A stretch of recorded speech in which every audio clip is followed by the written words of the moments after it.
Guys, nag-request na naman ng mga bata ng crispy kare-kare. So, pagluluto ulit natin sila ng crispy kare-kare. Bawang sibuyas at sweetie. Yan, ang kapat na ng kare-kare. Oh my God! And guys, pipirituin muna natin yung baboy. Ha? Pipirituin muna natin pang crispy kare-kare.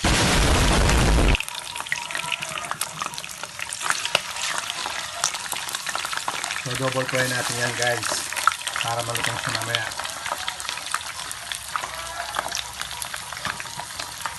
Guys, magigisa na tayo ngayon. Lagyan muna natin siya ng at sweet pampakulay.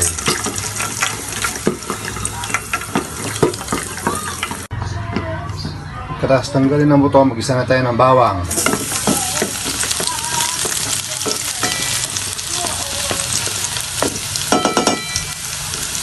Bawang.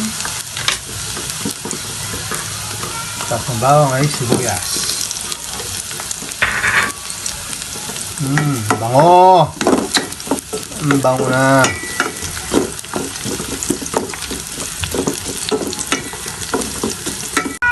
Guys, di ko na nga pinakita kung paano ko lagay yung sabaw dahil wala akong tigawak ng camera. Pero yung sabaw nito ay ito yung pinakuluan ko ng baboy at linagyan ko ng peanut butter. Papapakain na namang gusto nito si Tricia.